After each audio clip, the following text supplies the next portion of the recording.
Hello दोस्तों, जय हिंद। स्वागत है आपका जंगल कहानियाँ ऑफिशियल यूट्यूब चैनल पर।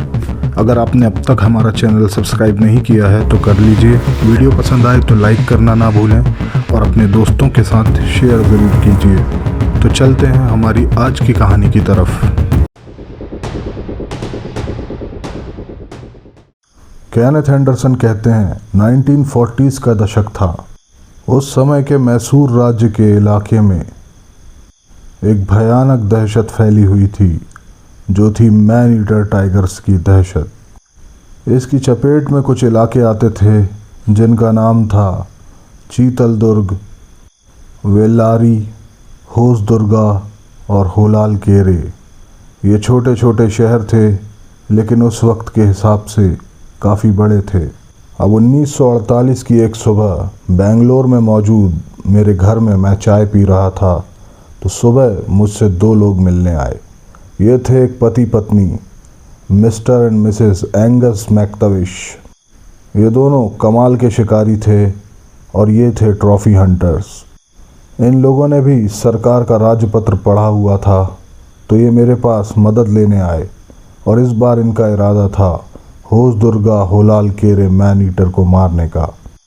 उन्होंने मेरे सामने ये प्रस्ताव रखा कि हम तीनों चलते हैं और उस मैन ईटर को ढूंढते हैं और मारते हैं।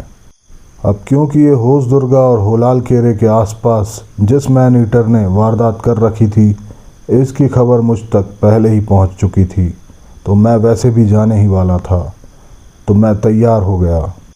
अब दूसरे दिन ही हम तीनों निकल पड़े बेंगलोर से मैक्ताविश की कार में बैठकर और पहुंच गए चीतल दुर्ग। वहां जाकर ये लोग मिले फॉरेस्ट के डीएफओ से। उन्होंने इन लोगों को ये बताया कि इस वक्त मैन ईटर जो वारदात कर रहा है वो वारदात कर रहा है चीतल दुर्ग के आखिरी छोर पर और होलाल केरे के एरिया में, और ये दूरी बनती थी लगभग 10 मील के आसपास। अब होलाल केरे के पास एक झील थी जिसमें पाए जाते थे मगरमच्छ, और इसके पास एक पुराना किला भी था जिस किले में भी मैन ईटर्स को घूमते देखा गया था। अब मैं इस किले में पहले भी घूम चुका था। यह एक खंडहर नुमा किला था। यहाँ लेपर्ड भी आते थे, भालू भी आते थे, लेकिन यहाँ टाइगर भी आने लगा था। ये बात मुझे पता नहीं थी, ये आज मुझे पता चली। अब मैंने ये डिसाइड किया कि होलालकर और होसदुर्गा यही दो बेस कैंप बनाएंगे। अब हम लोग जहाँ भी जाएंगे वापस लौटकर इन दोनों में से ही किसी एक जगह पर बेस कैंप में आ जाएंगे। अब अगले दिन सुबह हम लोग निकल पड़े होसदुर्गा से होलाल केरे की तरफ। जैसे ही होलाल केरे गांव हम पहुँचे, वहाँ के लोगों में बहुत ज़्यादा डर था। ये लोग इतने डरे हुए थे कि एक साथ ही सब लोग कहानियाँ बताने लगे। मैं हर किसी की कहानी सुन रहा था। कुछ लोगों की कहानी मुझे सच्ची लग रही थी और कुछ लोग सुनी सुनाई बातों को फैब्रिकेट करके बता रहे थे। लेकिन इतने में कुछ लोगों ने बताया कि जो रास्ता होसदुर्गा से होलाल केरे आता है, उस रास्ते पर पाम के वृक्ष यानी पाम के पेड़ों की फार्मिंग है और उसी के नीचे लगी हैं लेंटाना की झाड़ियाँ। उसी रास्ते पर अक्सर टाइगर के पग मार्क्स मिलते हैं और वो वहीं ज़्यादा देखा जाता है।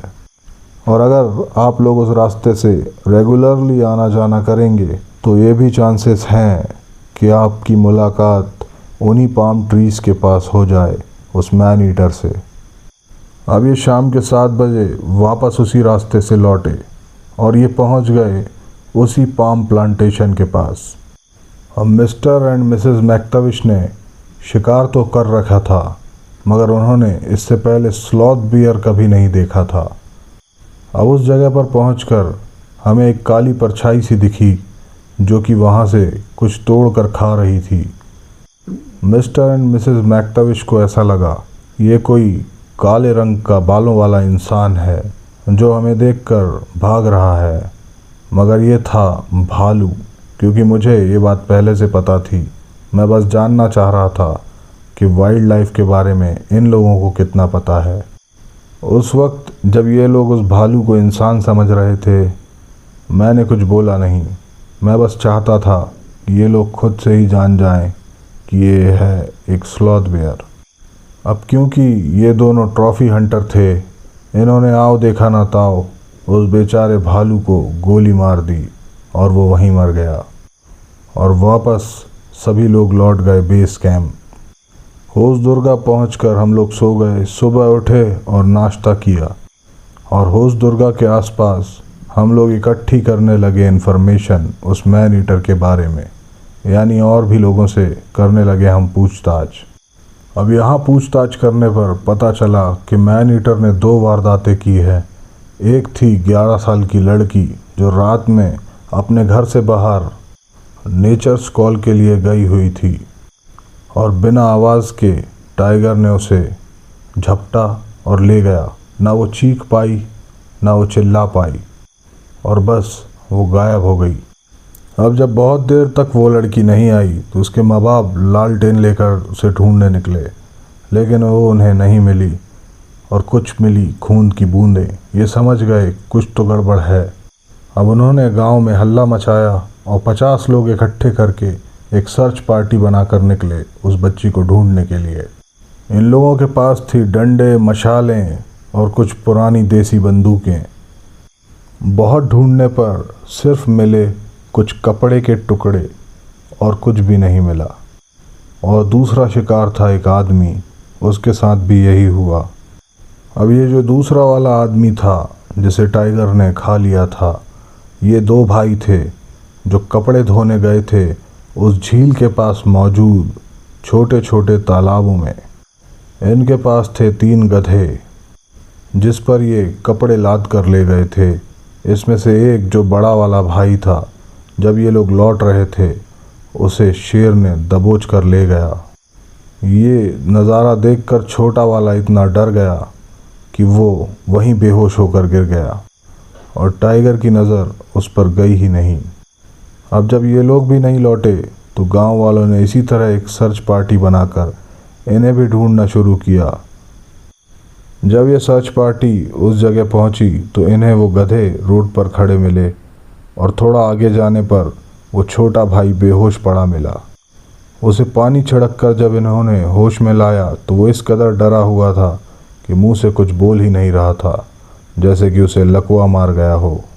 अब 1 घंटा लग गया इस आदमी की हालत को ठीक होने में। उसके बाद जब उसे थोड़ा ठीक से होश आया, जब उसने बताया कि क्या हुआ था। अब वो लड़का लेकर गया उस जगह पर जहाँ शेर ने उसके भाई को उठा ले गया था। सब लोग वहाँ पहुँचे, लेकिन क्योंकि ये रात हो चुकी थी तो ठीक से ये लोग ढूंढ नहीं पाए। आसपास ढूंढने पर इन्हें कुछ नहीं मिला। सुबह फिर से ये लोग आए और जब ढूंढते ढूंढते जंगल के थोड़ा अंदर गए तो उसके साथ भी वही हुआ था जो उस बच्ची के साथ। उसके कुछ कपड़े मिले और 3/4 शेर ने उसे खा चुका था। सिर्फ 1/4 ही भाग उसका मिल पाया और उसके बचे हुए अवशेषों को गांव वालों ने अंतिम संस्कार के लिए इकट्ठा किया और गांव वापस लाकर उसका अंतिम संस्कार किया। अब इसके ठीक दूसरे ही दिन टाइगर ने एक वारदात और की। एक बैलगाड़ी वाला अपनी बैलगाड़ी लेकर जा रहा था, तभी टाइगर ने अटैक कर दिया एक बैल पर। बैलगाड़ी वाला कूद कर भाग खड़ा हुआ और टाइगर ने एक बैल को बैलगाड़ी से रस्सा तोड़कर खींचकर जंगल में लेकर चला गया और थोड़ी ही दूर पर बैठकर उसे खाने लगा। और दूसरा बैल वहीं खड़ा हो गया, क्योंकि एक बैल से बैलगाड़ी खिंचती नहीं, वो फंसा हुआ था और वहीं खड़ा था। अब ये सारी जानकारी इकट्ठी कर कर हम लोग निकल गए वापस होसदुर्गा में मौजूद अपने बेस कैंप में। वहाँ जाकर हमें पता चला कि होसदुर्गा में 2 शिकारी पहले से आए हुए हैं। जब वो लोग हमसे मिले वो भी 2 छोटे नौजवान थे, नौसिखिए थे और शिकार करने के लिए बहुत ही उत्सुक थे। उन्हें भी वही इन्फॉर्मेशन मिली थी जो गांव वालों से हमें मिली थी और उन्होंने हमें बताया कि उन्होंने 2 भैंस के पाड़े खरीद लिए हैं और उन्हें बांध दिया है उस जगह पर जहां वो टाइगर वो कपड़े धोने वाले 2 लोगों पर हमला कर चुका था और एक भाई को खा भी चुका था। तो मैंने सोचा कि अब क्योंकि ये लोग आ गए हैं तो इनके शिकार में डिस्टर्बेंस करके कोई मतलब नहीं है, तो हम लोग चलते हैं होलाल केरे की तरफ। लेकिन वो जो दो भाई थे, वो दो जो शिकारी थे, वो इस बात पर इंसिस्ट करने लगे कि आज रात आप हमारे साथ ही रुकिए और आप कल चले जाइएगा होलाल केरे की तरफ, क्योंकि कल हम लोग भी बेलारी चले जाएंगे। इसके साथ ही उन्होंने अपने एक आदमी से कहा कि उन भैंसों को देख कर आओ कि उनका क्या हाल है। अब वो लोग जब देख कर आए तो उन्होंने आकर बताया कि दो में से एक भैंस को टाइगर ने मार दिया है और थोड़ी सी खा भी लिया है। अब जब हम लोग उस जगह पर पहुँचे जहाँ टाइगर ने उस भैंस को मार दिया था, तो अब बारी थी रात में बैठने की, इस टाइगर का इंतज़ार करते हुए कि कब वो अपने शिकार पर लौटेगा। अब क्योंकि मैंने इन दोनों शिकारियों का, इन दोनों यंग लड़कों का स्वागत बहुत अच्छे से किया था, तो उन्होंने मुझे पेशकश दी कि आज रात मैं उस भैंस पर बैठूं, यानी उसके टाइगर के इंतज़ार में बैठूं।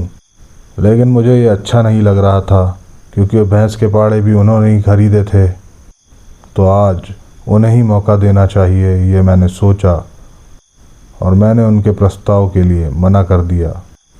एक तो उन्होंने भैंस भी गलत जगह पर बांधी थी कि जब उस पर घात लगाकर बैठा जाएगा तो बीच में बहुत सारे बोल्डर्स आएंगे, और जो भैंस बंधी थी वो भी बोल्डर्स के बीच में ही बंधी हुई थी। अब क्योंकि भैंस जिस जगह पर बंधी थी उन बोल्डर्स के बीच में एक बड़ी चट्टान भी थी। अब जिस पेड़ पर मचान बननी थी उसके और भैंस के बीच में एक बड़ी चट्टान आ रही थी, तो मचान बनाकर बैठने से कोई मतलब नहीं था। अब मैंने इन्हें बताई दो चट्टानें जो इतनी ऊंची थी कि उस पर टाइगर चढ़ ना पाए, और उन चट्टानों के ऊपर बैठकर ये आराम से टाइगर पर घात लगाकर बैठ सकते थे। लेकिन उन दोनों नौसिखियों ने मेरी बात को दरकिनार किया और सोचने लगे कि उन चट्टानों के पीछे छिपकर खड़े होंगे, और उन्हें उनका ही ये आइडिया अच्छा लग रहा था। अब मेरा काम था उन्हें आगाह करना, क्योंकि मैं अनुभवी था, लेकिन मैं अगर ज़्यादा बोलता तो वो लोग शायद बुरा मान जाते। मैंने उन्हें मशवरा तो दिया था, अब मानना ना मानना ये उनकी मर्ज़ी थी। मैंने फिर एक बार कहा कि उन बोल्डर्स के ऊपर बैठना ही सेफ्टी के लिए ठीक होगा, क्योंकि उन बोल्डर्स पर, उन चट्टानों पर टाइगर चढ़ नहीं पाएगा। लेकिन वो लोग बोलने लगे कि नहीं, हम चट्टानों के पीछे ही छिपेंगे। अब मुझे इस तरह उन लड़कों को अकेले छोड़ना अच्छा भी नहीं लग रहा था, लेकिन क्योंकि भैंस का पाड़ा वो खरीद के लाए थे तो मैं चाहता था कि पहला मौका उन्हें ही मिले। अब क्योंकि मैं उन्हें ज़्यादा दूर भी नहीं छोड़ सकता था, तो मैं 4 बजे के करीब उन्हें वहाँ छोड़कर वहाँ से निकल गया थोड़ी दूरी पर, ताकि जब भी उन्हें मेरी मदद की ज़रूरत पड़े तो उनकी आवाज़ मुझ तक पहुँच जाए। अब मैंने बोला इन दोनों लड़कों को all the best, good luck, और मैं आ गया अपनी निर्धारित जगह पर थोड़ी दूर, जहाँ मुझे कोई ख़तरा नहीं था। हम लोग तीनों यहीं पर थे और फिर हम पीने लगे चाय। इसके बाद वापस हम कुछ देर गांव वालों से इन्फॉर्मेशन इकट्ठी करने चले गए। अब शाम हो चली थी और चल रही थी तेज़ हवाएं। मैं सोच रहा था कि वो लड़के जब गोली चलाएंगे तो इस हवा की आवाज़ के बीच में मुझे गोलियों की आवाज़ सुनाई नहीं देगी। तो मैं बैठ गया बरामदे पर, उस जगह के जहां हम लोग रुके थे, और दोनों मैक्टाविश यानी वो दोनों पति पत्नी वो कमरे में जाकर सो गए। मैं यहाँ बैठकर जागता रहा और मुझे थोड़ी फिक्र होने लगी थी उन दोनों लड़कों की। अब धीरे धीरे घंटे बीतते गए और बज गए थे रात के 11, और अब मैं जाने वाला था सोने, क्योंकि अब मेरी आंखें भी जवाब दे रही थी और मैं काफ़ी थका हुआ था। इसी बीच अचानक से बहुत ही अजीब अजीब आवाज़ें आने लगी, जैसे कोई दौड़ रहा हो, फिर गिर रहा हो, फिर कहीं टकरा रहा हो और फिर दौड़ रहा हो। अब मैं 1 सेकंड के अंदर ही समझ गया कि उनके साथ कुछ बुरा हो गया है। मैंने उठाई अपनी राइफ़ल और दौड़ पड़ा उस तरफ उन लोगों की मदद करने। तो जब मैं जा रहा था तो उस तरफ से एक लड़का दूसरा वाला दौड़ते हुए आ रहा था। उसके कपड़े काफ़ी फटे हुए थे और उसकी हालत इतनी ख़राब थी कि देखने से लग रहा था जैसे उसे सदमा लगा है। बहुत ही डर गया था और उस घुप अंधेरे में उसे कुछ दिख भी नहीं रहा था। ऐसा लग रहा था कि वो गिर जाएगा। तो मैंने उसे पकड़कर सीधा खड़ा किया और मैंने उससे पूछा कि क्या हुआ है और तुम्हारा दूसरा साथी कहाँ है। तो वो बोला कि टाइगर ने उसे उठा ले गया है। और फिर वो मेरे कंधे पर सर रख कर रोने लगा, बच्चों की तरह। अब मैंने इस लड़के को तुरंत अपने बंगलो ले गया और वहाँ इसे कंबल उड़ाकर सुला दिया। और उसी वक्त मैंने उन मैक्टाविश दंपत्ति को उठाया। अब इस लड़के ने पूरा घटनाक्रम बताया कि कैसे ये दोनों पत्थर के पीछे बैठे हुए थे। एक नज़र रख रहा था उस तरफ जहाँ वो भैंस मरी पड़ी थी और दूसरा उस तरफ रख रहा था जिस तरफ से पहाड़ की तलछटी थी और वहाँ से भी टाइगर आ सकता था। अचानक इसने देखा कि वो लड़का जो दूसरा इसका साथी था, जो पहाड़ की तरफ नज़र रखे हुए था, उसके पीछे से कुछ लाल सा गुजरा। और क्योंकि अंधेरा हो चुका था तो ठीक से समझ नहीं आया कि वो क्या था। अब 1 घंटा और बीत गया था और अंधेरा इतना था कि ये दोनों एक दूसरे को भी नहीं देख पा रहे थे और ना ही दिख रही थी वो भैंस। अब ये लड़का बोला कि इसे अचानक से कुछ गिरने की और हड्डी टूटने की आवाज़ सी आई। ये सोचा कि टाइगर आ गया है भैंस के पास और उसने खाना शुरू कर दिया है भैंस को। अब इसने सोचा कि क्योंकि भैंस करीब है उस दूसरे वाले लड़के से, उस दूसरे वाले लड़के का नाम था टॉड और इस पहले वाले का नाम था इंस, तो इसने सोचा कि पहले राइफल से गोली चलाने का मौका उसे ही मिलना चाहिए। अब ये इंतज़ार करने लगा बट वो गोली नहीं चला रहा था। अब इसने सोचा कि कहीं वो सो तो नहीं गया है, तो इसने ही टॉर्च जला दी। जैसे ही इसने टॉर्च जलाई तो इसने देखा एक टाइगर भैंस को खा रहा है। फिर इसने टॉर्च को बुझाकर फिर से उस दूसरे लड़के टॉड की तरफ घुमाया तो इसने देखा कि टॉड वहाँ पर है ही नहीं। जब ये उस जगह पर गया तो इसने देखा कि टॉड का खाया हुआ सामान तो वहाँ है लेकिन टॉड वहाँ नहीं है। और ऐसा लगा कि जैसे इसने देखे हैं कुछ घसीटने के निशान। अब ये टॉड को ढूंढने लगा लेकिन टॉड इसे नहीं मिला और इसके बाद इसे 2 तरफ से अलग अलग गुर्राहटों की यानी टाइगर के ग्राउंड साउंड की आवाज़ आने लगी। अब ये समझ गया कि टॉड को टाइगर ले गया है और ये इधर उधर भागने लगा। ये वहाँ से रास्ता ही भटक गया और इसी तरह ये आकर मुझसे मिला जब मैं यहाँ आ रहा था, क्योंकि वो भागते हुए इस तरफ आ रहा था। अब ये पूरा घटनाक्रम सुनने के बाद मुझे समझ आ गया कि ये एक टाइगर नहीं है, ये 2 हैं। अब 2-3 संभावनाएं हो सकती थी। या तो एक माँ टाइग्रेस है और एक है उसका फुल्ली ग्रोन कब, या तो हैं ये दोनों मेल फीमेल का जोड़ा, या फिर इनमें से एक है कैटल लिफ्टर और एक है मैन ईटर। अब क्योंकि एक शिकारी खुद शिकार हो गया था, इसीलिए एंडरसन ने 15 मिनट के अंदर ही काफ़ी सारे गांव वालों को इकट्ठा कर लिया। बहुत सारी देसी बंदूकें, मशाल और जिस भी चीज़ से वो शोर कर सकते थे और लाठियाँ लेकर ये लोग सब चल पड़े। ये जैसे ही जाने लगे तो मिस्टर एंड मिसेस मैक्टाविश भी जाने की ज़िद करने लगे और वो लड़का इंस जो बच गया था उन 2 शिकारियों में से, हालांकि वो काफ़ी हताश हो चुका था और काफ़ी दुखी था और डरा हुआ था, लेकिन इनके साथ जाना चाहता था। अब ये लोग चल पड़े और पहुंच गए उसी जगह जहां ये दोनों रात में बैठे थे। अब उस जगह से जैसे ही ये लोग थोड़ा आगे बढ़े, इन्हें उसका एक जूता मिला और आगे बढ़ते गए तो वहाँ एक जगह मिली जहाँ टाइगर ने उसे एक बार रखा था ज़मीन पर। थोड़ा और जाकर एक ढलान उतरने के बाद इन्हें मिल गई उसकी बॉडी। अब आप लोग मामले की गंभीरता को समझेंगे। अभी हुआ था सिर्फ आधा घंटा और जैसे ही हमें उसकी बॉडी मिली, टाइगर तब तक उसे आधा से ज़्यादा खा चुका था। अब इस आधे खाए हुए शरीर को उसके साथी ने देखा और जैसे ही उसने यह दृश्य देखा वो बेहोश हो गया। अब उस दूसरे शिकारी लड़के की बॉडी लेकर ये लोग होश दुर्ग आ गए और इसके बाद ये सब चले गए चीतल दुर्ग और उस लड़के को डॉक्टर के पास ले जाया गया। शाम होने से पहले ही वापस सब लोग होश दुर्गा आ गए और होश दुर्गा के फॉरेस्ट बंगलों में आज माहौल शांत था। चारों तरफ उदासी फैली हुई थी। अब दूसरे दिन सुबह मैंने फिर तहकीकात शुरू की। फिर उसी जगह पर गया। बहुत कोशिश की मैंने पग मार्क्स ढूंढने की, लेकिन धरातल काफ़ी हार्ड था।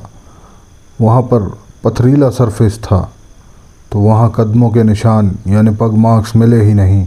तो मुझे अंदाज़ा नहीं लग पा रहा था कि ये मेल है या फीमेल, या फिर ये कितना बड़ा टाइगर है। अब मैं उस मरी हुई भैंस के पास भी गया तो मैंने देखा कि इतनी देर में तो गिद्ध ही उसे पूरा खा चुके थे और अब इस पर टाइगर लौटने वाला नहीं था। अब इसकी जगह कोई दूसरा भैंस का पाड़ा ही बांधना पड़ेगा। अब मैंने डिसाइड किया कि मैं उसी चट्टान पर बैठूंगा, लेकिन उसके ऊपर बैठूंगा, जैसा कि मैंने उन दो लड़कों को भी समझाया था कि अगर ये ऊपर बैठेंगे तो टाइगर इन तक नहीं पहुंच पाएगा। मगर उन्होंने मेरी बात मानी ही नहीं। अब मैंने इरादा बना लिया था कि मैं बैठूंगा इसी चट्टान के ऊपर, क्योंकि यहाँ से दो जगहों का व्यू मिलता था। एक तो उस जगह का जहाँ वो दो भाइयों में से एक को कपड़े धोते हुए टाइगर ने उठा कर ले गया था, और दूसरा जो टॉड नाम का लड़का शिकारी था उसे शेर ने उठा कर ले गया था। लेकिन क्योंकि मेरे साथ मिस्टर एंड मिसेस मैक्ताविश भी बैठना चाहते थे, अब मुझे समझ में नहीं आ रहा था कि इन लोगों को मैं कहाँ बैठाऊँ, क्योंकि चारों तरफ खतरा ही खतरा है। अब मैंने एक आइडिया दिया। एक गड्ढा खुदवाया गया जिसमें एक आदमी बैठ सके, और इसके ऊपर गन्ने के रस को उबालने वाला बड़ा कढ़ाव उल्टा करके रखवा दिया गया। उसके ऊपर काफ़ी सारी मिट्टी लगा दी गई और भारी पत्थर भी रख दिए गए। अब इस गड्ढे के अंदर वो दोनों बैठ गए थे। मिस्टर मैक्ताविश ने मिसेस मैक्ताविश को समझाने की बहुत कोशिश की, मगर वो मान नहीं रही थी। अब क्योंकि ये गड्ढा एक ही आदमी के हिसाब से बना था, लेकिन बैठ गए थे दोनों।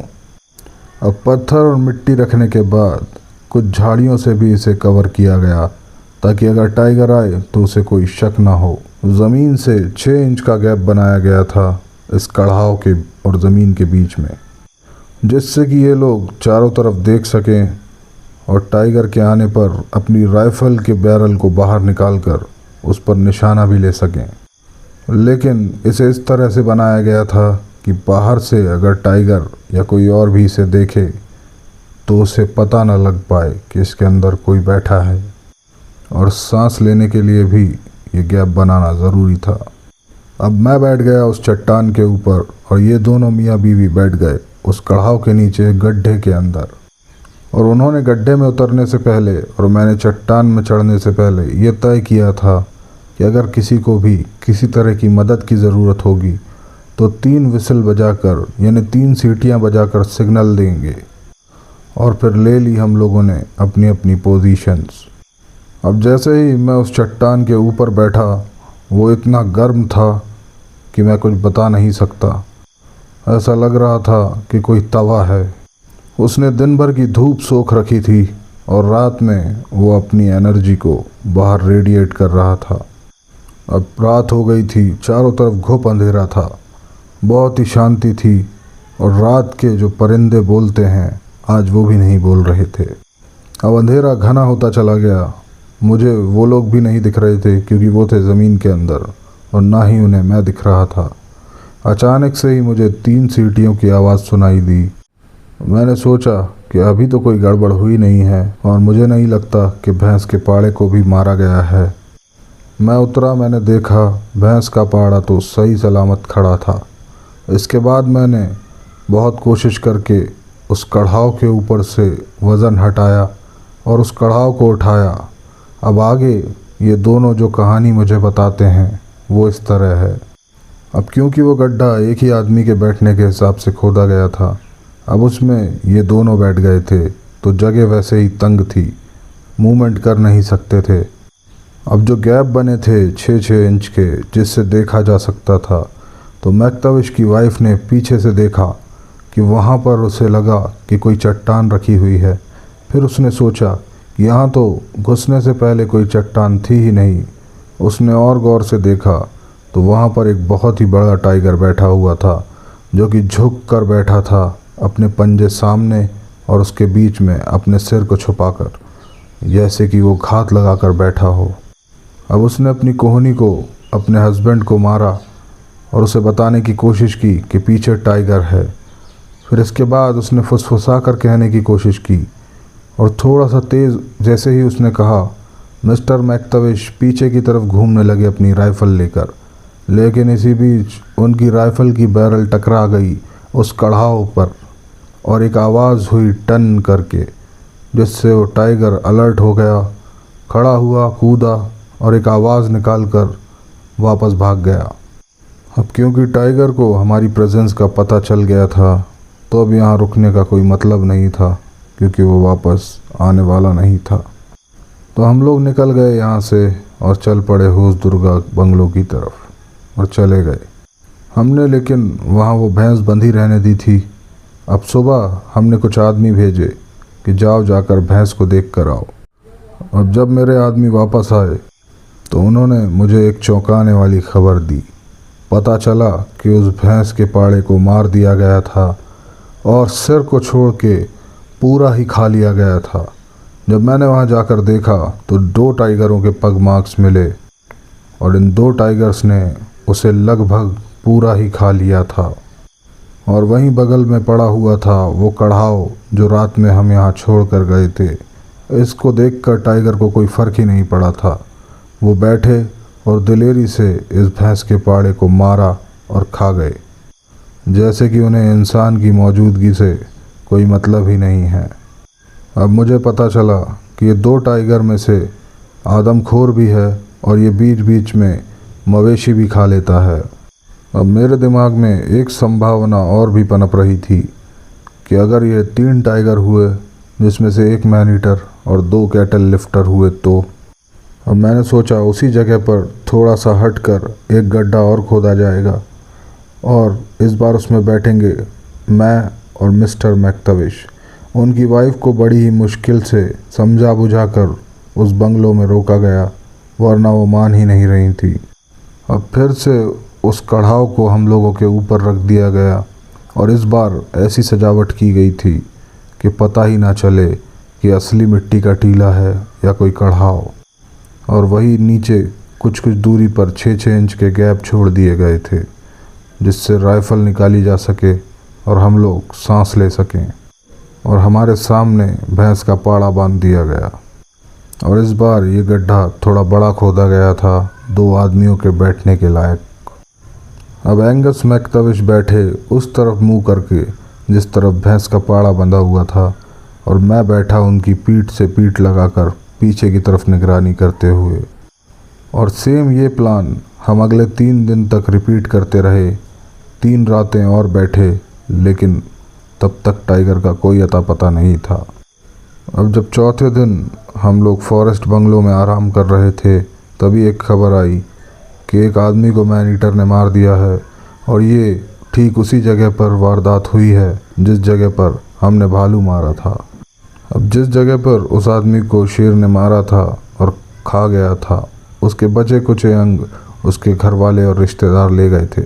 अब उसी जगह पर मैंने भैंस का पाड़ा बंधवा दिया और उसी के सामने मौजूद एक पेड़ पर मचान बना ली। अब इस बार मैं अकेला ही बैठने वाला था, क्योंकि मिस्टर एंड मिसेस मैक्ताविश काफ़ी थक गए थे 4 दिनों से, तो उन्होंने फैसला किया कि वो आज आराम ही करेंगे। अब मैंने पूरी रात बिता दी, टाइगर नहीं आया। मैं चला गया वापस उस बंगलों में। अब मैंने अपने आदमी पहुंचाए कि जाओ भैंस को खोल कर ले आओ। जैसे ही वो आदमी वापस आए तो उन्होंने बताया कि जैसे ही हम भैंस को खोलने की कोशिश करने लगे, एक टाइगर सामने से आया और बहुत ज़ोर से गुर्राया। हम भाग गए और भागते भागते वापस आपके पास आ गए। मैंने कार उठाई और फ़ौरन उस जगह पर पहुंच गया और चढ़ने लगा मचान पर, शायद कोई चांस मिल जाए। अब तक भैंस को टाइगर ने मारा नहीं था, भैंस का पाड़ा जिंदा था। अब क्योंकि मेरे साथ मैक्ताविश भी आ गए थे, मैंने उन्हें वापस बंगलो पहुंचा दिया और खुद बैठ गया मचान पर, इस फिराक में कि कहीं टाइगर अभी आ न जाए, और अगर होगा तो वो कहीं आसपास ही होगा। अब बहुत देर तक इंतज़ार करने पर टाइगर नहीं आया। मेरा दिमाग ख़राब हुआ। मैं उतरा और अपने भैंस के पाड़े को खोला और वापस चला गया बंगलो। मैंने उसी जगह पर वही गड्ढा खुदाकर पैन को यानी कि उस कढ़ाव को ऊपर रखकर 3 दिन और कोशिश की, 3 रातें और बैठा, लेकिन टाइगर नहीं आया। अब मिस्टर एंड मिसेस मैक्ताविश जा चुके थे होसदुर्गा। वो लोग होसदुर्गा में ही थे और उसी बीच 3 दिन तक मैं रात में अकेला बैठता रहा। अब तीसरे दिन की सुबह मैक्ताविश आए और मुझे कार से वापस बंगलो की तरफ लेकर गए। अब जैसे ही मैं आया फॉरेस्ट बंगलो, थोड़ी देर आराम करने के बाद अब मुझे अपने बरामदे में बहुत सी हलचल और आवाज़ें सुनाई दी। मैंने फ़ौरन जाकर देखा तो वहाँ थे बहुत सारे लोग। उन्होंने मुझे बताया कि एक आदमी को टाइगर ने मार दिया है और ये उस वक्त हुआ कि जब ये लोग अपने पशु चरा रहे थे। पशु एक ढलान पर उतर गए और एक आदमी उन्हें हाँकने के लिए वहाँ उतरा। अब जैसे ही वो आदमी नीचे पहुँचा, एक टाइगर ने उस पर हमला कर दिया। वो जैसे तैसे बचकर एक चट्टान पर चढ़ गया और ऊपर से उसने एक डाल को पकड़ लिया। टाइगर उछला, उसने अपना पंजा मारा और पंजा इसकी जांघ पर लगा और टाइगर ने उसकी जांघ को फाड़ दिया था, एक छिले हुए केले की तरह। इसके बाद टाइगर ने दूसरी बार कूद लगाई।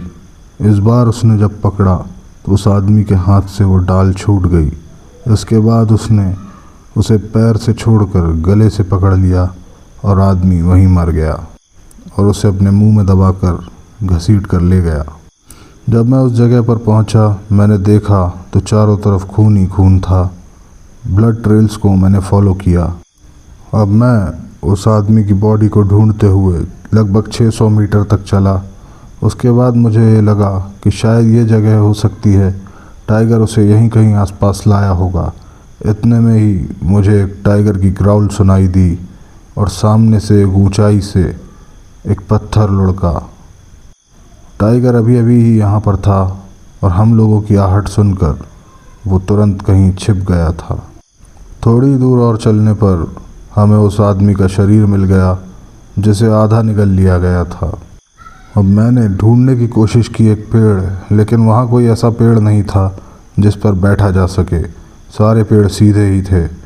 वहाँ थी एक चट्टान जो 3 तरफ से तो खड़ी ही थी, लेकिन एक तरफ से उसमें थी ढलान और उसकी हाइट रही होगी लगभग 12 फीट, जो कि लगभग सेफ ही थी मेरे लिए। अब उस आदमी की बॉडी जहाँ पड़ी थी उस तरफ चट्टान का सीधा वाला साइड था और वो जो ढलान वाला साइड था वो था चट्टान के पीछे वाला। अगर मैं इस तरफ मुंह करके बैठता जिस तरफ बॉडी थी तो मुझे पीछे से टाइगर के आने का खतरा था। अगर मैं पीछे की तरफ मुंह करके बैठता उस ढलान की तरफ, वो एकमात्र जगह जहाँ से टाइगर ऊपर चढ़ सकता था, तो वो सामने आते ही मैं उसे गोली मार देता। तो मैंने फैसला किया कि राइट साइड मुंह करके बैठता हूँ, जिससे मेरे लेफ़्ट में वो बॉडी पड़ी रहेगी और राइट साइड में वो ढलान। इससे मैं दोनों साइड्स कवर कर लूँगा। अगर राइट साइड से टाइगर आता है तो मैं उसे भी मार सकता हूँ और लेफ़्ट में अगर वो बॉडी के पास आता है तो भी मैं उसे मार सकता हूँ।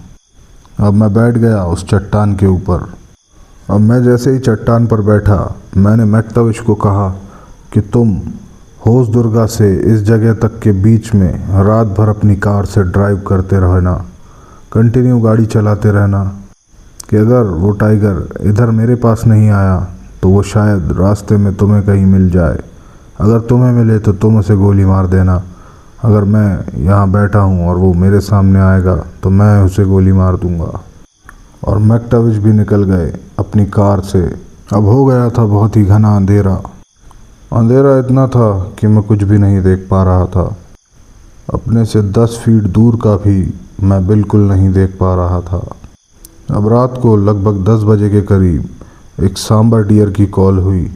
फिर एक दिशा से एक टाइगर बोला और दूसरी दिशा से दूसरा टाइगर बोला। अब मैं वो 2 वाली कंडीशन तो समझ चुका था कि कंफर्म ये 2 टाइगर हैं, लेकिन एक सवाल ये भी था कि अगर ये 3 हुए तो। अब मैं दिमागी तौर पर इस बात के लिए तैयार हो चुका था कि कम से कम 2 टाइगर से तो मेरा सामना होने ही वाला है। या तो 2 से होगा या फिर होगा 3 से।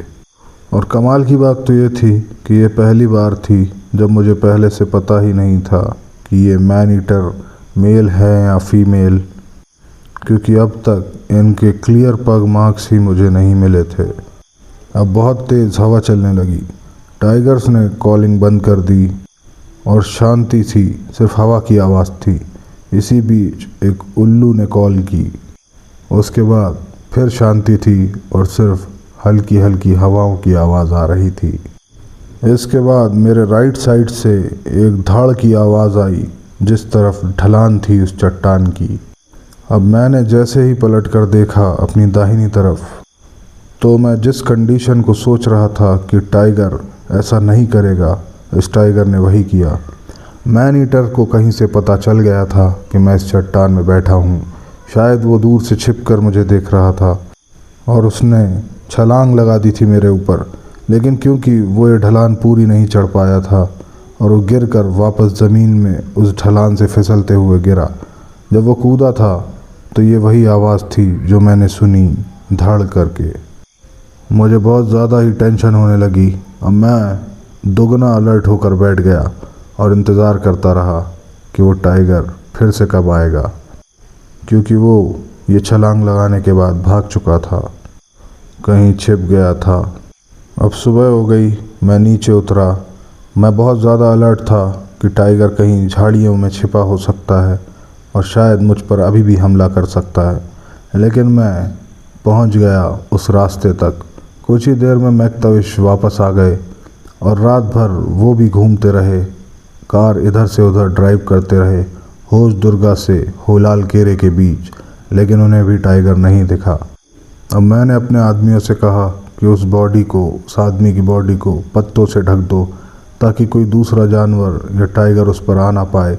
आज रात इस पर फिर से बैठेंगे। लेकिन इतने में ही उस आदमी के रिलेटिव्स आ गए और उन्होंने उस बॉडी को मांगा कि अब हम इसका अंतिम संस्कार कर देंगे। हमने उसे समझाने की बहुत कोशिश की कि अभी तो इसकी जान गई है, शायद इसका शरीर और लोगों की जान बचाने में काम आ जाएगा, लेकिन वो लोग नहीं माने और वो लेकर चले गए।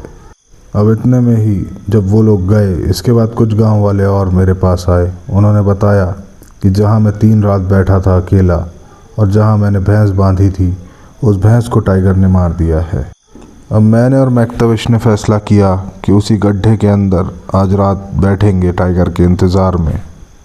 अब हम दोनों उस गड्ढे में बैठ गए और ऊपर से वैसे ही उस कढ़ाव को ढक दिया गया। अब बहुत देर इंतज़ार करने के बाद भी मैन ईटर वहाँ आ नहीं रहा था। तभी मैक्ताविश के मन में बहुत ही ख़तरनाक प्लान आया। वो मुझसे कहने लगा कि मैं गड्ढे से निकल के जाता हूँ बाहर और पैदल चलकर थोड़ी दूर मौजूद अपनी कार में चला जाता हूँ। इससे मैन ईटर को लगेगा कि वो जो लोग गड्ढे में बैठे हुए थे वो वापस चले गए हैं, और क्योंकि पिछली बार भी हमारे जाने के बाद ही वो अपने किल पर वापस आया था, शायद वो देख रहा होगा छिपकर और उसे पता चल गया होगा कि गड्ढे में इंसान बैठते हैं, इसीलिए वो आ नहीं रहा होगा। मैंने उसे बहुत समझाया कि ये इस तरह की हरकत करना आत्महत्या करने के बराबर है। बहुत ज़्यादा मनाने पर भी वो नहीं मान रहा था। मैं मन ही मन सोच रहा था कि कितना दिलेर आदमी है ये। मैंने उसे बहुत समझाया कि 2 भी हो सकते हैं और 3 टाइगर भी हो सकते हैं। वो मानने को ही तैयार नहीं था। वो मैं कह रहा था कि मेरे हाथ में राइफ़ल है, वो आएंगे तो मैं निपट लूँगा। अब आधा घंटे तक हमारी बहस गड्ढे के अंदर धीमी आवाज़ में इसी बात पर चलती रही। मैं रोकता रहा कि मैक्ताविश मत जाओ, और बहुत देर के बाद वो मान गया मेरी इस बात को और फिर वो बैठा रहा मेरे साथ। अब पूरी रात हम लोग बैठे रहे। टाइगर अपनी कॉल करता रहा थोड़ी दूरी से, लेकिन वो पास नहीं आया और इस तरह से सुबह हो गई। हम लोग चल पड़े गड्ढे से निकलकर वापस अपने बंगलों की तरफ जहां हम रुके थे। अब इसके बाद कुछ लोग आए। उन्होंने बताया कि 5 या 6 मील दूर वो लोग कैंपिंग कर रहे थे। ये सारे लकड़हारे थे।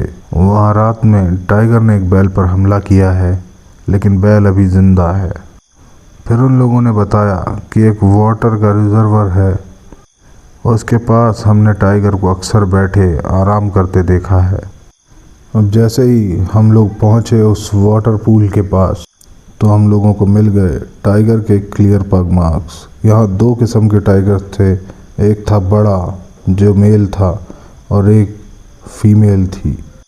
अब यहाँ मेरी सोची हुई पहली संभावना मुझे लग रही थी कि सच बैठ रही है, जिसमें कि बड़ा वाला जो है मेल वो है कैटल लिफ्टर और जो दूसरा है छोटा वाला फीमेल है वो है मैन ईटर। अगर तीसरा टाइगर मौजूद नहीं है तो अब मैंने ढूंढा, वहाँ पास में एक आम का पेड़ था। हमने मचान बनाया और बैठ गए उस आम के पेड़ पर। हमने साथ उस आदमी को भी बैठा लिया जो हमें यहाँ तक लाया था, क्योंकि मैं और मैक्टाविश जब ऊपर बैठे थे तो अकेले उसे वापस भेजना सही नहीं था। तो हम तीनों बैठे थे मचान पर और अब अंधेरा होना शुरू हो गया था, क्योंकि बज गए थे 7। अब आसपास किसी तरह की कोई चिड़िया भी नहीं बोल रही थी, एकदम शांति थी। बहुत दूर कहीं एक सांबर कॉल कर रहा था, लेकिन पास में कोई भी जानवर या पक्षी कॉल नहीं कर रहा था। अब पूरी रात इसी तरह बीतती रही, घंटों पर घंटे बीतते रहे और बज गए थे सुबह के 4, लेकिन अभी अंधेरा ही था। अचानक से ही कुछ आवाज़ें आनी शुरू हुई, जैसे कि पानी में कोई छप छप कर रहा हो और टाइगर की वुफ वुफ की आवाज़ें। मैं समझ गया कि पानी के किनारे पर टाइगर आया है। मैंने मैक्टाविश को कहा कि पहले तुम निशाना लो और मैं तुम्हें कवर देता हूँ। अब जैसे ही मैंने अपनी राइफ़ल पर लगी हुई टॉर्च को जलाया, वो उसकी बीम पड़ी सीधे टाइगर पर और मैक्टाविश ने उसी वक्त निशाना लेकर गोली चला दी। गोली लगते ही टाइगर उछला और पीछे की तरफ घूम कर जाने लगा। इसी बीच 2 गोली मैक्टाविश ने और मार दी और थोड़ी देर बाद वो टाइगर मर चुका था। अब जैसे ही सुबह का उजाला हुआ, हमने उतर कर देखा तो पता चला कि मैक्टाविश ने जिस टाइगर को गोली मारी है वो था मेल बड़ा वाला टाइगर, और मेरे अंदाजे के हिसाब से फीमेल थी मैन ईटर और वो अभी भी ज़िंदा थी। अब इस टाइगर की स्किन उतारने पर पता चला कि ये मैन ईटर था ही नहीं। इसका मतलब पक्का था कि वो फीमेल ही थी मैन ईटर। अब क्योंकि ये मैन ईटर नहीं था, लेकिन एंगस मैक्टाविश को एक बड़ी ट्रॉफ़ी मिल गई थी। अब 3 दिन और बीत गए इसी तरह बैठते हुए, लेकिन उस टाइग्रेस यानी उस मैन ईटर का कोई अता पता नहीं था। आसपास के गांव वालों ने बधाइयाँ देनी शुरू हो गए, लेकिन मेरा दिल मान नहीं रहा था कि मैंने मैन ईटर तो नहीं मारा है, क्योंकि मुझे पता था कि मैन ईटर हो ना हो वो फीमेल टाइगर ही है जो अभी भी ज़िंदा है। मेरे मन ही मन में ये ख्याल आ रहा था कि पक्का कोई ना कोई खबर आने ही वाली है, वो भी बुरी। अब आने वाले 4 दिनों तक मैं चीतल दुर्ग से होसदुर्गा और होलाल केरे इस तरफ की सड़कों पर रात भर गश्त करता था अपनी कार में बैठकर, लेकिन टाइगर दिखा ही नहीं। अब 5वें दिन जब गांव वाले आए तो पता चला कि टाइगर ने एक बच्चे को मार दिया है, और ये उस जगह की बात थी जहां एक पुराना किला था टोगी मठ नाम का। उसी के पास की एक बस्ती से एक झोपड़ी के बाहर ये बच्चा बैठा हुआ था, और रात में टाइगर ने इसे इसी झोपड़ी के बाहर से उठा कर ले गया। अब मुझे पूरा यकीन था कि इस इलाके में इससे अच्छी छुपने की जगह टाइगर के लिए कोई हो ही नहीं सकती। एक खंडहर किला, और हो ना हो उस बच्चे को टाइगर ने उठाकर वहीं ले गया होगा। अब क्योंकि सिर्फ 4 घंटे बचे थे सूरज डूबने में, यानी हमारे पास सिर्फ 4 घंटे की रोशनी थी, इसीलिए किसी ने उस बच्चे की बॉडी को ढूंढने की कोशिश नहीं की। अब इतने बड़े किले में सिर्फ 4 घंटे में ढूंढना, उस तक पहुंचकर, जो कि एक मुश्किल रास्ता था, बहुत ही मुश्किल था। इसीलिए हमने फ़ैसला किया कि अगले दिन सुबह से यह अभियान शुरू करेंगे। अब सुबह होते ही हम लोग पहुंच गए वहां उस बच्चे को ढूंढने। अब गांव वालों ने बताया कि वो जो फुटपाथ बना हुआ था उस महल में, उस किले में जाने का, जो कि खंडहर हो चुका था, उस फुटपाथ से टाइगर ने उस बच्चे को नहीं ले गया है, उसने कहीं और से उसे खींच कर ले गया है, जो कि साइड में एक पगडंडी सी बनी हुई थी। फिर गांव वालों ने बताया कि एक जगह पर गिद्ध बैठे हुए हैं। जब मैं वहां पहुंचा तो देखा इस बार भी शिकार को, यानी उस लड़के को, पूरी तरह से साफ कर दिया गया था। लेकिन इस बार बचा हुआ मामला गिद्धों ने साफ किया था। आधा ही टाइगर ने खाया था, बाकी खा लिया था उन गिद्धों ने।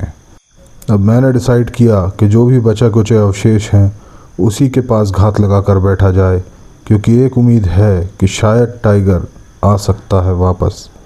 अब मैंने उस जगह के पास एक पेड़ पर मचान बनाना शुरू किया, जब तक मैं अपनी राइफ़ल लेकर मुआयना करने लगा उस किले के आसपास। अब मैंने जाकर किले की कंडीशन देखी। कुछ ही दीवारें सलामत थी, काफ़ी सारी दीवारें गिर चुकी थी। अब मेरे आदमियों ने एक बरगद के पेड़ पर मचान बना दिया था, और मैं जैसे ही वहां पहुंचा, ये इतना बड़ा और इतना पुराना बरगद का पेड़ था कि इसकी जड़ें ऊपर से लटक कर केले की दीवारों में भी घुस गई थी और एक नए पेड़ को जन्म दे रही थी। अब मैं इस किले पर पहले भी आ चुका था, कई सालों पहले आया था, लेकिन इतना डिटेल में मैं ये किला कभी घूमा नहीं था। अब मैं उस तरफ बढ़ने लगा। यहाँ पर बहुत ही कटीली झाड़ियाँ थीं और बहुत सारी घनी झाड़ियाँ थीं लेंटाना की। बहुत ही संभल संभल के मैं पैर रख रहा था कि कहीं टाइगर यहीं तो नहीं छुपा है। अब चलते चलते मुझे लगा कि बिना लेंटाना में घुसे आगे बढ़ा ही नहीं जा सकता है। और जैसे ही मैं लेंटाना के अंदर घुसा, मुझे महसूस होने लगा खतरा, क्योंकि मेरी सिक्स सेंस मुझे कह रही थी कि कोई मुझे देख रहा है, वो भी बहुत पास से। और मुझे अचानक ऐसा लगने लगा था कि कहीं ना कहीं से टाइगर मुझ पर अब कूदने ही वाला है, अगर मैं लेंटाना से बाहर ना निकला तो। अब जैसे ही मैं वापस निकलने के लिए मुड़ा और आगे बढ़ने लगा सावधानी पूर्वक बिना हलचल किए, तो मुझे 30 गज की दूरी पर कुछ हलचल महसूस हुई, जो कि धीरे धीरे मेरे पास आने लगी। और उसके बाद 10 गज दूर मौजूद झाड़ियों से एक बड़ा सा सर निकला टाइगर का, जो मेरी तरफ देख रहा था पूरी घात लगाकर।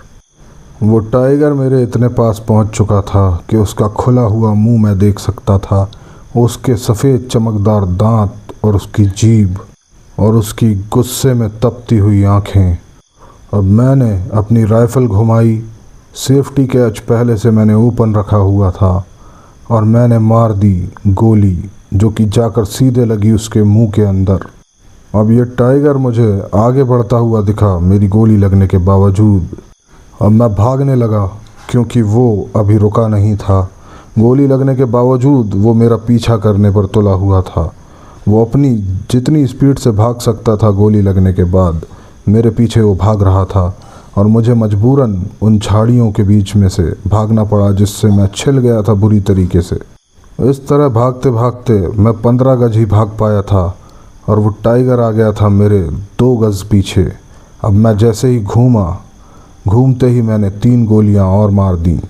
हालांकि मेरी पहली गोली लगने से उसके सर में एक छेद हो गया था, लेकिन क्योंकि ये टाइगर था, इतनी आसानी से मरता नहीं है टाइगर, तो 3 गोलियां और खाकर ये मेरे सामने ही गिर गया। अब ये जो अभी अभी हुआ था, इससे मैं इतना घबरा गया था कि मैं कांप रहा था और पसीना पसीना हो चुका था, और बहुत ही डर गया था, क्योंकि अगर 1 सेकंड की भी चूक होती तो शायद ये कहानी सुनाने के लिए मैं यहाँ नहीं होता। अब 10 मिनट तक मैं बैठा रहा। उसके बाद जब मुझ में थोड़ी हिम्मत आई, तो मैं उस टाइगर के बाजू से निकलता हुआ अपने आदमियों के पास पहुंचा। अब 4 गोलियों की और टाइगर की ग्राउल वो सुनकर समझ ही गए थे कि कुछ न कुछ हुआ है, और वो लोग सोच रहे थे कि इस बार टाइगर ने ही मुझे मार दिया है, और ये लोग सोच रहे थे कि अब यहीं बैठें या फिर चले जाएं अपने गांव, क्योंकि साहब को तो टाइगर मार चुका है। और मुझे आता देख ये लोग चौंक गए। इन लोगों को 1% भी उम्मीद नहीं थी कि मैं वापस आऊँगा और इनके सामने खड़ा रहूँगा। अब हम लोग चल पड़े, और 100 मीटर ही चले थे कि सामने से आ गया एंगस मैकताविश और उसके आदमी, क्योंकि उन्हें भी कहीं ना कहीं यही लगा था जो इन लोगों को लगा था। अब क्योंकि मैं लेंटाना के बीच से तेज़ी से भागा था तो मेरा बदन छिल गया था और पूरी बॉडी में से जगह जगह से खून निकल रहा था। लेकिन एंगस ने मुझे देखा और उसे लग रहा था कि मेरी टाइगर से मुठभेड़ हुई है और टाइगर ने मुझे चीर फाड़ दिया है। अब मैं और मैक्टाविश बैठे और हमने 2 पाइप पिए। ये पाइप पीते पीते मैं ये बात कर रहा था कि मुझे लगा उस वक्त जब वो टाइगर मेरी तरफ दौड़ा कि मैं ज़िंदगी में अब ये पाइप दोबारा पी पाऊँगा भी या नहीं। अब हमने इस टाइग्रेस को गाड़ी में डाला और चीतल दुर्ग ले आए। अब यहाँ लाकर इस टाइग्रेस का इंस्पेक्शन करने पे पता चला कि ये फीमेल टाइग्रेस ही थी और ये ही थी पक्की मैन ईटर, क्योंकि ये बच्चे की बॉडी के पास ही मिली थी। और दूसरा क्लू इसने दिया था मेरे पीछे दौड़कर। और जांच करने पर मुझे पता चला कि इस पे तो किसी तरह की कोई चोट ही नहीं थी, ये पूरी इंटैक्ट थी, यानी ये भी by choice he man eater बनी थी। लेकिन वो जो टाइगर था, बड़ा वाला मेल जिसे एंगस मैक्टाविश ने मारा था, वो था कैटल लिफ्टर, वो मैन ईटर नहीं था।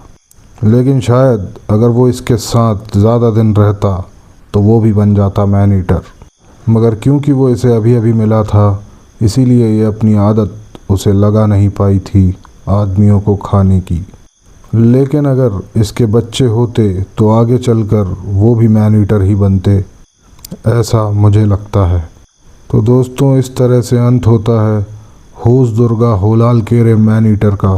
तो दोस्तों, अगर अब तक आपने हमारा चैनल सब्सक्राइब नहीं किया है तो कर लीजिए, पसंद आए तो लाइक और शेयर भी कीजिए। मिलते हैं अगली कहानी में, तब तक के लिए अपना ध्यान रखिए। चलते हैं, जय हिंद।